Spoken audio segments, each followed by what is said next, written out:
Hi, it's Garey Simmons, health coach at Optimal Health Bridge. I'm going to share some notes with you from Dr. Mark Hyman in answer to the question, what am I supposed to eat? It can be very confusing. The old health coach joke is that if you got 40,000 health coaches together in a stadium and you asked what's the best diet, you would get 40,000 different answers. But here's a few simple principles that Dr. Hyman calls the Pegan diet, poking fun at the extremes of paleo and vegan. The Pegan rules, which are not rules but guidelines, attempt to create flexibility within certain parameters. You cannot go wrong following these principles. And any unbiased scientist who has read the scientific literature on nutrition would have a hard time arguing with these guidelines. So number one, eat mostly whole plants. No argument from anyone here. Think plant-rich, not necessarily plant-based. Remember, French fries, Coca-Cola, Twinkies, and Lucky Charms are all plant-based foods. More than half your plate should be covered with veggies. The deeper the color, the better. The World Health Organization recommends 5 servings of vegetables a day, and that is the minimum. It should be 15 servings, or 7 or 8 cups of veggies and fruit a day. Now when it comes to fruit, if you're fit and healthy, more fruit is fine. But if you're overweight, like 70% of Americans, then go easy on the fruit. I find that most of my patients feel better when they stick to low glycemic fruits like berries and enjoy other sweeter ones like treats. So we're talking about blueberries, cherries, strawberries, the hard, dense berries that are not that sweet, but add a lot of fiber to your diet. Eat more foods with healthy fats. Start with fats in whole foods. Good fats include nuts, seeds, avocados, pasture-raised eggs, extra virgin olive oil, don't heat extra virgin olive oil, avocado oil, which is good for cooking even at high heat, and organic virgin coconut oil, omega-3 fats from fish, and even animal and saturated fat, and 100% grass-fed and grass-finished or sustainably raised meat, grass-fed butter or ghee. When we say grass-finished, we mean that they continue to graze in the pasture until the time of harvest. What most farmers do is they'll finish the last 6 weeks before harvest on whole grains like wheat, which is not so good for us. So eat more nuts and seeds. They have been universally shown to prevent and reverse disease. Choose regeneratively raised animal products wherever possible. They are better for you and better for the animals and help draw down carbon and reverse climate change. The data on meat is conflicting, mostly because of the challenges of nutritional science. Vegetables should take center stage, and meat should be a side dish.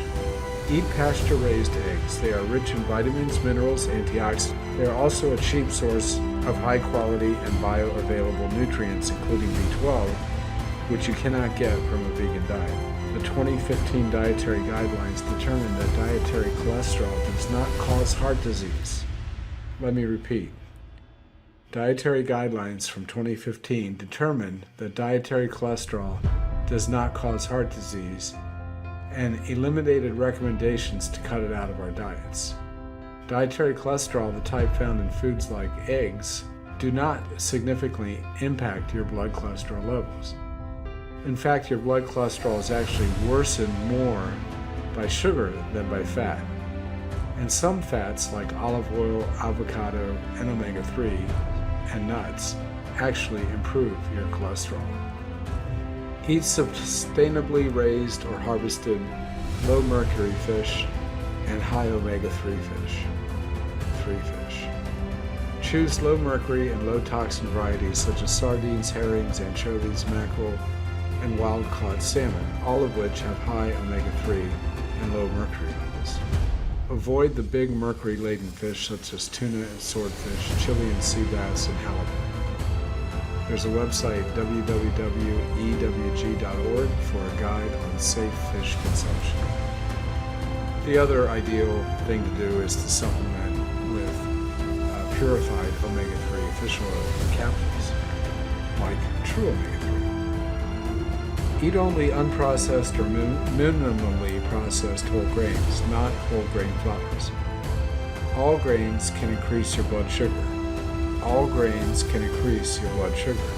Stick with small portions, 1/2 to 1 cup per meal, of low glycemic grains like black rice, quinoa, buckwheat, or amaranth. They can be a source of protein, but it takes 3 cups of quinoa to provide the same amount of protein found in 4 ounces of chicken. Beware of modern wheat. It is mostly consumed as refined flour. Refined flour we can also call sugar, which is worse for your blood sugar than table sugar. Its hybridized version has higher starch content and more inflammatory type of gluten.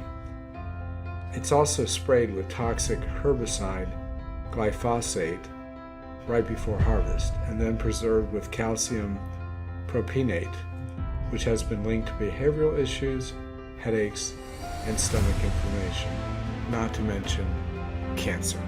Eat beans. Beans can be a great source of fiber, protein, and minerals, but they can cause digestive problems for some people, and the lectins they contain can impair mineral absorption. Pressure cooking is the best way to get the most out of your beans with the least risk. Stay away from sugar and anything that causes a spike in insulin production or blood sugar. Flour, refined starches, carbohydrates, which sadly make up more than half of most people's diets. Think of sugar in all of its various forms as an occasional treat. Do not drink your sugar calories. It may be the most important diet advice you will ever get. In other words, stay away from canned soda, bottled soda. Stay away from refined vegetable, bean, and seed oils such as canola, sunflower, corn, and grapeseed, especially soybean oil, which now accounts for about 10% or more of the calories in processed foods. They're unstable, easily oxidized, and processed with heat and toxic solvents. Stick with the fats noted previously, the natural fats that come in whole foods. Choose the right dairy. Dairy today, again, is not what it used to be. It's bad for the environment. Cows that are raised in feedlots and not well tolerated by most people, except Northern Europeans and the Maasai tribe. Because 75% of the world's population is lactose intolerant. The way we raise cattle is bad for the cows, the environment, and humans. Dairy has been linked to cancer, osteoporosis, autoimmune disease, allergic disorders, and digestive problems. Stay away from pesticides, herbicides, antibiotics, food additives, hormones, and GMO foods, genetically modified foods. Choose foods raised or grown in regenerative ways if possible. Also, no hormones, pesticides, herbicides, antibiotics, chemicals, additives, preservatives, dyes, artificial sweeteners, or other junk ingredients. You gotta read the fine print, even on your protein bars. Eat for you and the planet. Remarkably, food that is good for you is also good for the environment. Who would have guessed that?